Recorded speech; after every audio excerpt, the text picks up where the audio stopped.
Hey guys, it's Whitney and Jared at the Holladay Homestead. So today we're doing a different kind of video. Normally we're out and about doing all kinds of stuff with the chickens and, I don't know, building stuff or whatever. But today we're doing kind of a Q&A. Because it's almost 0 degrees out. Yes. It's like, last I checked was 5, and that was like an hour ago. Because it's really cold and we don't want to go outside.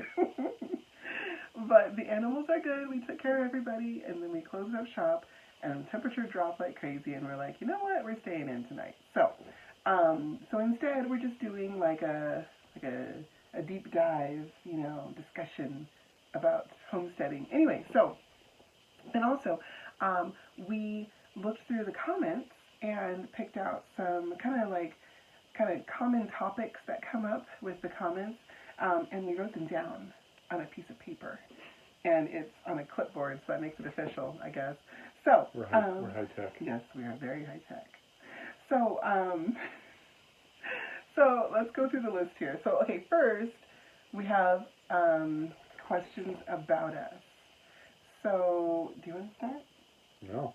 Okay. Well, then I will start. You're the social one. I'm just the. This is true. No. You're here. So okay, so I grew up, I did not grow up on a farm. I grew up in Chicago, and kind of like inner city, I guess, Chicago, and never really had any kind of exposure to farming. Basically just lived in a city, like pretty much my entire upbringing. And let's see, people have asked about like if I've ever worked on a farm and done anything like that. The answer is no. I really haven't. Pretty much when I got out of college, well, I guess my degree is in environmental science. And so when I got into college, I kind of just was looking around for a good topic, and I liked the environment. So hey, whatever. So it kind of picked up from there, and then when we moved out here and got married and had kids and all this stuff, it just seemed like a really cool idea to have chickens and have a garden. And I had basically been growing a garden every summer since I was in college, thereabouts. And I just kind of picked up from there. I just kind of kept learning and picking up information and talking to neighbors and, swapping good information. And so it's been about, we've had chickens since Porter was a baby, and he's 11 now, so that's a pretty long time. And then we've had a garden even while we were dating. I was growing tomatoes in the backyard of my tiny little apartment. So so I've always just done something like that, but we're kind of self-taught, I guess. And then moving out here was a lot of self-teaching and YouTubing and all that good stuff. So that's me. So I have to talk about myself? Yeah. Alright. Well, I grew up in most of my life, I grew up in a rural area where we had an acre or two of land and stuff, and I grew up just kind of exploring the hills and hiking and getting chased by cows. It was open range where I lived, and always outside, Boy Scouts, hiking, backpacking, that type of stuff. I always just enjoyed outdoors. My mom gardened a bunch when I was growing up, and we had chickens and had horses for a few years, and I think we had my mom had homing pigeons for a few years, actually. That's cool. Until they just stopped coming back. I didn't know that. Yeah, but yeah, we had homing pigeons for a while, then we did we always had animals, guinea pigs and turtles, rabbits, chickens. Got pecked by a rooster once when I was a kid, and my dad didn't like that, so he shot it. Anyways, but and then just before the move here, I was a deputy sheriff for the last 6 years, and enjoyed that for a few years, but then just different video topic about why I'm no longer in law enforcement. But and then when we moved out and got our 4 acres in Central California, we always wanted to be kind of more self-sufficient, and I think it was during COVID, the shutdowns, when we were actually in escrow. So day one, once we got our property, we started the garden, and just took it from there to grow our own food and get less dependent on stores. And it was a kind of wake-up call when I went to a Winco Foods and stood in line for like 4 hours for a loaf of bread and a gallon of milk. It's crazy. But yeah, Crazy. so now we're here. Yay. All right. Okay, so let's see. So the first topic here is kind of like a general topic. We get a lot of questions about like how do we make it all work, and our ideas look so cool and all this stuff.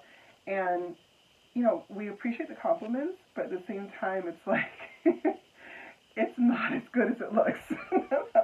And so there's this kind of like myth versus reality, and I think a lot of people Pinterest versus reality. Yes, okay, that's very true. Pinterest versus reality.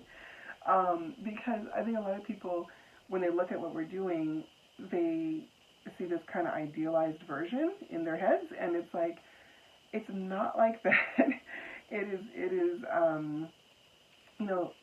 I think, well, I guess the first myth that I think we see a lot of is like, oh, you guys are off grid, so you have kerosene lights, and you rub sticks together to make fire and all this stuff. And it's like, no, we have electric lights, we use batteries, and we have a generator, and we charge it up. And we have a propane stove that we use. It's like it's out of a boat, I guess, so it's like a little insert that would go into a boat. And it's got 4 burners, and it runs, and it's just great. We use a lighter to start it, and so there's that. And then, at the same time, though, we also, because we're kind of off-season here for the gardening and stuff, we buy our food at the grocery store. It's not like we're living off the land, shooting the moose and dragging it home, because...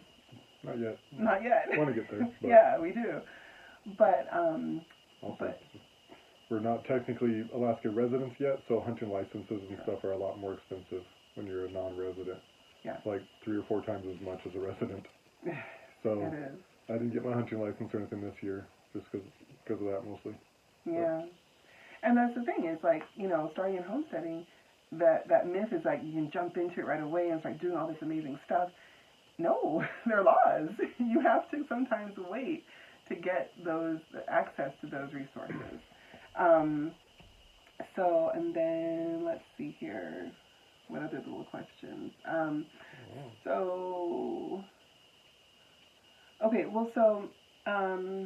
Let's just jump into the topics, actually.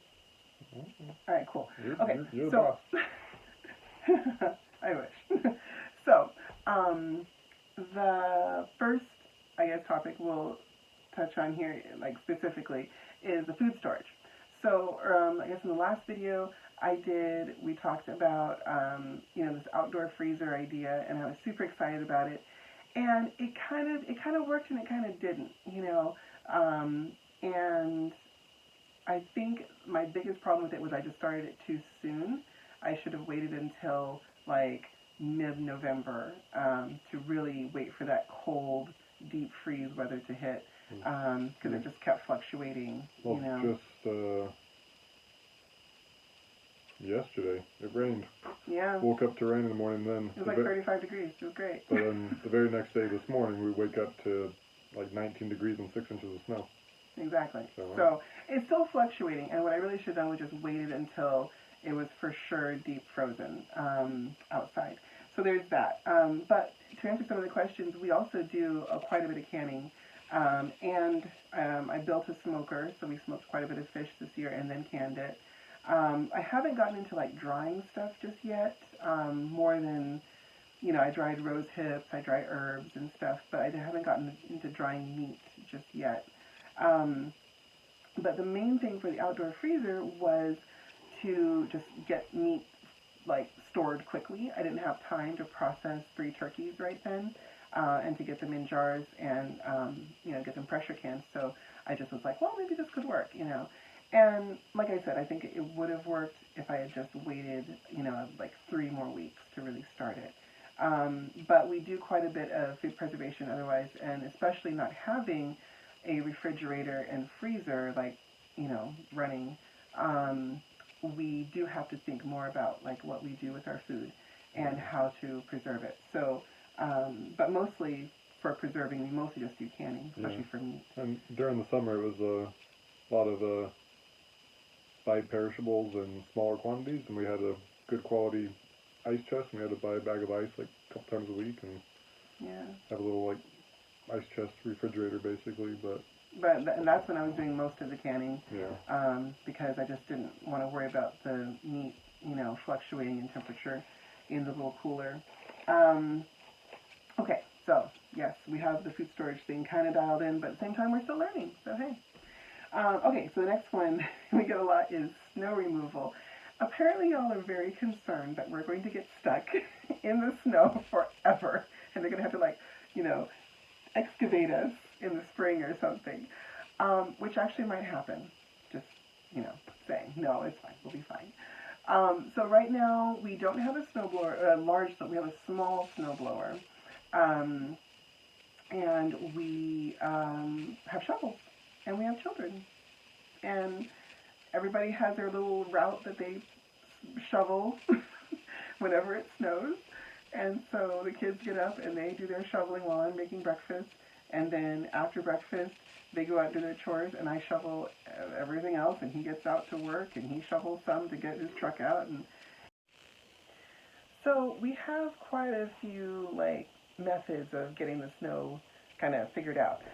Also, as far as travel goes, we talk to a lot of people around us. We have some neighbors right across the main road from us, and we talked to even the guy who did our oil change and some other mechanics and stuff, and all of them told us that basically we could get through this winter with just some good steady tires and just good maintenance on our vehicles. That's basically it, right? Yeah, a lot of people talk about the engine block heaters and stuff, and I talked to several mechanics, and they're not necessary. They're a good convenience, and there will probably be times when the truck doesn't really want to start, but it will. But they're the engine block heaters. It's nice because you warm it up, and your heater's already warm by the time you get in your truck and stuff. But they're your trucks will do fine without them. I guess even a lot of guys I know that drive diesels are saying that the block heaters aren't necessary. They say for diesels they're much nicer because the diesels don't run great when they are cold and stuff. But even for the diesel trucks, they're I know guys that don't use the block heaters on diesels even. So, and then with batteries and stuff, it's if the truck's gonna be parked for a week, take the battery out or something. But if it's just overnight, that's fine.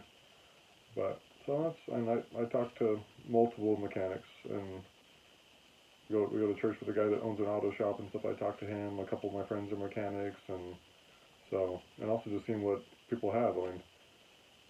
Not a whole. There are a lot of people that have block heaters up here. You can see the plug hanging out of their grill and stuff, but that's less than half the cars driving around have. Yeah. So. Well, and also, even if we did have a block heater, what would we plug it into? So the truck is parked all the way up at the road, so yeah, we don't have an extension cord that long. All right, so let's see, what's next? Okay, so the outhouse. And it's really funny because, out of all the questions that we could be asked about how living off grid is, the whole outhouse conversation really comes up a lot. So I guess it's super concerning to people what happens with our bathroom experience.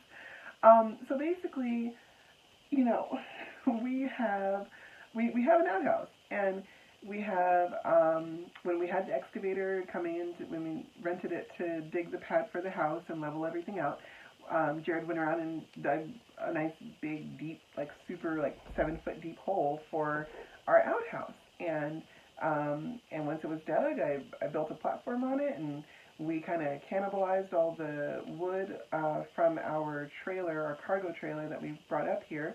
We pulled the sides off it and the roof off it and everything else, and built ourselves a 2-room outhouse. We've got the adult side and we got the kids side, so the kids have their own bathroom.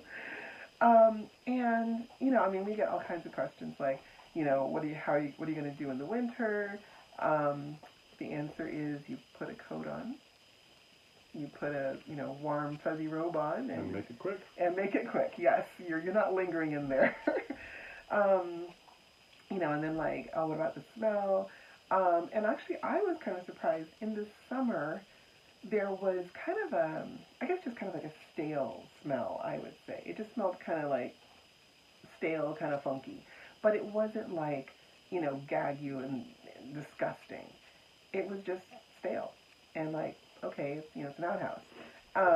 We did have really good ventilation in there, so the walls go up about 6 feet, I guess, and then there's a slanted roof. And between the level part where the plywood stops and the slant in the roof, I did very fine screen around the whole thing. So, snow doesn't get in, and there's enough overhang that rain doesn't get in, but it allows tons of ventilation. So maybe that's part of it. We just kept it, we designed it to have tons of airflow. Also, the hole is really deep. So, I mean, maybe that kind of helps to keep the smell from coming up. Yeah. I remember a few times in the summer, and even now when it like rained the other day, it's an outhouse. It smells a little bit, but it's never been as bad as like a toilet at like a state-run park or something. Oh my gosh, like a pit toilet in a campground. Oh man. And I mean, maybe that's part of the ventilation. Maybe it's also, just kind of the distance from the bathroom portion to the bottom part. And now that it's basically frozen in there, there's no smell at all. I can't smell anything in particular. I mean, if there's, if somebody's using the stall next to you, you get the whiff of the fresh, whatever that is. But even that, it just kind of blows away. So I mean, the outhouse situation really is not like this horrible moment. It's basically just like a quick little stop. I mean, if you're a normal, healthy person, you really shouldn't be hitting that too often. But, we have the covered, enclosed, dry bathroom with a normal toilet seat and toilet paper and stuff. We're not using leaves and stuff. No, we don't use leaves. Imagine using devil's club leaves. Oh my gosh, they're actually very soft though. The little prickles aren't so bad. I'm not touching the devil's club. Anyway, so that's the outhouse. Let's see. There's laundry. A few people have asked us what we do with laundry. And laundry is kind of a mixed bag. So if it's really big stuff like, blankets or coats or, something large, I take it down to the laundromat. Or, as I prefer, to a friend's house. And that's one of those little things you kind of have to work your own method of getting that, that little favor in. But basically, I don't really like using laundromats too much because you just don't know what's in the machine. And I always kind of think, well, I'd rather not use the machines that other folks are using. It's just a thing. Anyway, if a friend is cool with it, I'll just bring my stuff over there and wash the big items. The small stuff, like undies and socks, I just wash at home. And it's really not a big deal. So when we were getting ready to make this move from on-grid to off-grid, I kind of outlined a few things that were going to kind of make or break my sanity. One was the outhouse, designing it so that I would be happy. And two was laundry. It's kind of it's a big deal. Laundry is very heavy and it can be very difficult if you're not prepared for it. So what I decided to do was buy a wringer. I don't mind scrubbing clothes, that's not a big deal. It's getting them from soaking wet and heavy to on the line that is kind of hard. And so I bought it was like $200. It was an expensive investment. And actually we did a video about it, which I'll link in the comments. If we can, you know how to do that? I think so. You just post the link. Anyway, I'll figure it out. Okay. We're not, but I can do that, I'm pretty sure. Anyway, but so I bought the wringer and we made a tub and we tested it out because I wanted to make sure that I could get the clothes get the water out of the clothes basically, and then hang them up to dry. And so we have the wringer in the bathroom inside the house. I have my wash tub in the tub, and then I have my wringer on the other side of it. And I just wring, you spin it, and the little rollers squeeze out all the water. And then I just hang it up right here in the living room. And I have a big, tall drying rack. And that works for the undies and socks. And then anything else, random stuff. So basically, it's just kind of whatever works in the moment. If I'm already going to a friend's house and they don't mind me throwing some laundry in, I just do that. And then I just bring home wet clothes, and then I just hang them up and dry them, no big deal. So it just kind of, it's kind of a mixed bag. So anyways, I hope that answers the questions. What's next?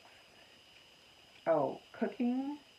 Yeah, we just cook on a propane stove, like we said before. Also on the wood stove. I'm learning how to do that, actually. I made a whole cookie sheet of biscuits on the wood stove this morning. It was amazing because with a family of 6, you need quantity, sometimes over quality. But a few of them got burned. I'm still learning how to kind of rotate the pan regularly, but basically it worked out. He just worked a very long day, so don't worry, it's okay. Let's see. Also dark, about like 4:30. Yes, and so the natural melatonin kicks in where it's like, why are you still awake? Anyway, and then water. We have the 200-gallon water tank upstairs and a little gravity fed hose down to the sink in the kitchen, and we just fill up our individual water tanks. Which I filled up a few days ago, and it was the first time I was trying to transfer water when it was actually like frozen out. Yeah. And we got it, but Whitney had to dig out a hairdryer out of a bin somewhere and hook it up to the generator and thaw out the hose, because video was just a couple videos back I showed like the hose that goes from the outside now up, and worked awesome when it's thawed out. Yeah. When it was frozen, not so much. And but once you got it was less than 5 minutes of hitting it with the hairdryer and it freed right up and then no problem. Yeah, I think it was like, I don't think it got above 20 degrees that day, and I was like, well, we've got to try it. We need water, and I kind of wanted to try it anyways when it was frozen to see how it went, and I was frustrated for half an hour trying to figure out what was going on, because I've only got about this much of pipe under the house. Everything else was inside the house and warm and everything else, and I was like, it didn't feel frozen. It was still, the valve was still moving. I was like, yeah. But she found my hairdryer and plugged it in. I think it was like 30 seconds with the hairdryer in it. Heat does a lot of things. It's good. It's good. It worked out. Yeah, it worked, and now I'll just know whenever I go get water. Also, the water pump, I have to keep it inside the house because it froze up once a while back, and I had to like take it apart and stuff. And then the hoses, they're outside in the shed. Basically, just whenever I'm going to get water, that morning before I leave, we bring the hoses inside, hang them up so they thaw out and stuff, and it works just fine. As long as the water's moving through the pump and everything, it doesn't seem like anything will freeze up when if it's moving. Yeah, and I think that's kind of a good example of almost everything with homesteading that we have found out, and like off-grid living. It's like you can do basically everything you can normally do in a regular house with the utilities and everything. There are just a few more steps to get there. Yeah. Like turn on lights. For us, it's check the batteries, make sure the batteries are full, or at least, good. And if we need to, flick on the generator for a little bit to charge them up before we, start using stuff. Or like this, water. It seems like something really simple, and you can do it. It's just, you kind of have to think ahead, bring the hoses in, bring this in, just make sure that's ready to go before you get there. And that, I think, is a lot of reasons why people have a hard time with off-grid living and kind of give up on it, or, just get discouraged and kind of, they just feel like they failed, like they didn't get it or something. It's because you just got to think ahead. Like we're not experts at it by any means. Goodness knows. Goodness knows. But muscle twins just from thinking about that. Oh man, are you okay? I think the stress is like. But the difference is you got to think ahead for a couple of steps. you okay? I'm fine. Okay. We're good. We're good. Okay. He's okay.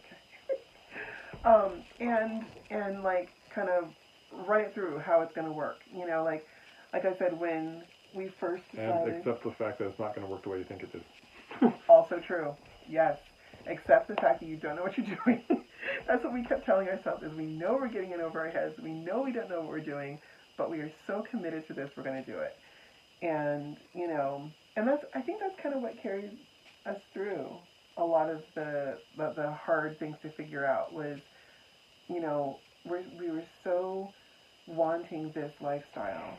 And, I mean, everybody has different reasons for going off-grid, but ours in particular was so that we didn't have debt and mortgages and bills and all these things just like crushing us all the time. I mean, you feel like you're, you know, chasing your tail after a while because you work to make the money, but then you spend the money so you can work more, and you know, it's just this constant cycle. And you know, we just didn't want to do that anymore for our family. So, and of course now you work a lot, but that's because we're like rebuilding our savings and all that after building the house.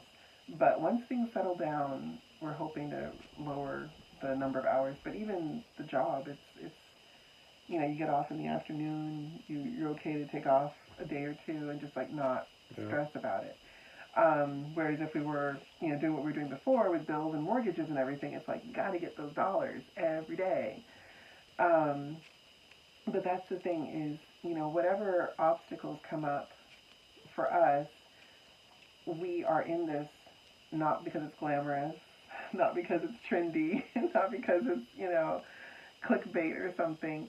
We're in it because this is the lifestyle we wanted for our family. And we're willing to, you know, not have a flushing toilet or not have, you know, lights that just come on whenever and all that, because, you know, all those things come with a price tag. And we decided we didn't want the price tag anymore. And the convenience just wasn't worth it to us. So, and I guess that's kind of what, at least what got me through some of the hard times where we were, you know, building and it's raining and it's just, so living frustrating. in a tent for a couple months. In the tent with 4 kids trying to make this happen. Cooking outside when it's raining and the slugs are coming up slugs. on the table. And so many slugs. It was crazy. well, the chickens like eating the slugs. That's true. But we didn't have the chickens at free range at the time. No. we would I was picking up the slugs and I throw them into the chickens. I know, we were like feeding them. Oh man. But yeah, so that's the thing is, you know, whatever your reason is, if you're going to do this, it's got to be something more than just, hey, that looks cool, you know, or, because unless you have a crazy amount of money to throw at this, it's going to be a lot of hard work, and you kind of have to hit the ground running. Yeah, we have friends that live completely off-grid and stuff, but they have enough solar where they actually have a refrigerator in the house, they have a tankless hot water heater, they have hot showers. They have a little washer. Yeah, they have a little washer and stuff. A laundry machine. And that's taken a lot of money, and it's taken them over 3 years to get to that point. And when they first moved to their cabin, the roof wasn't even completed, and they were living with a leaky roof through their first winter. So, but they were so committed that they just kept going. They didn't give up on it, and kept improving it. And that's the other thing too, is you have to be willing to jump in with hammer and nail and just improve every minute. Or duct tape. Sometimes that's or what wire, it takes. or twine, whatever it is. Just something where you're actually willing to just get it done and fix it and not complain. Just keep going.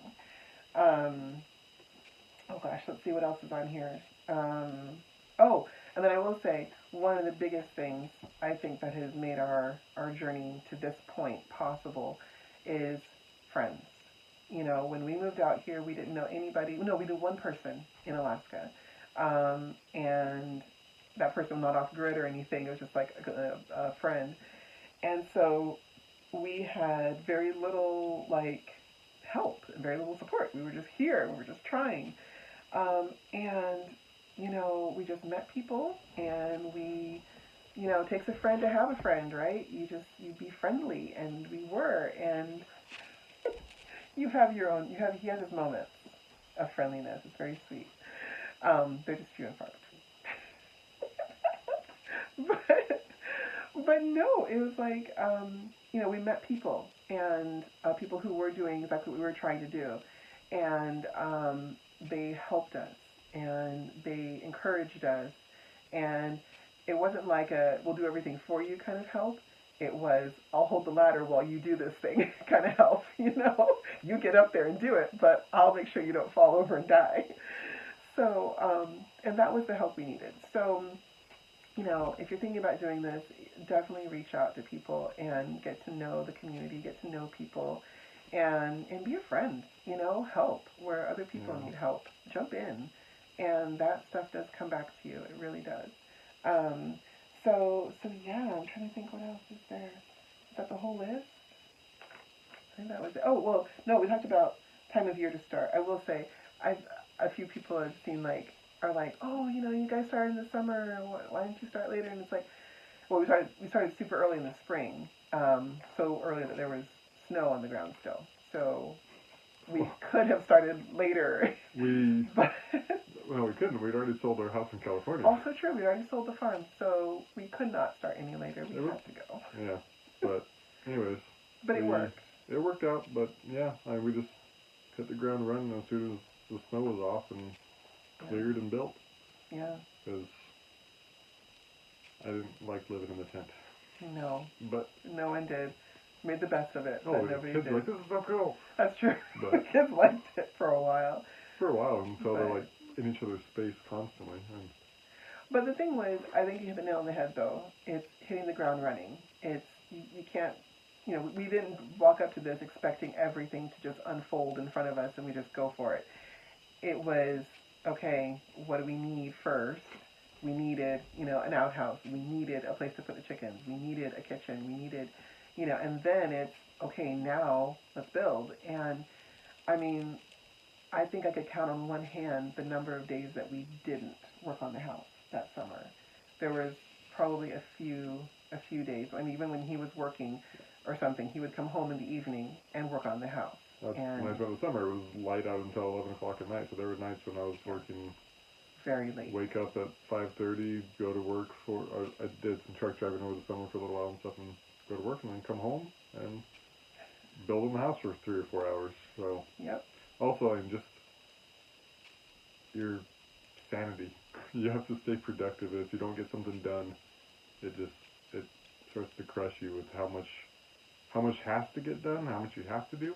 And if you're not working on it, at least making a little bit of progress each day, it just crushes you mentally.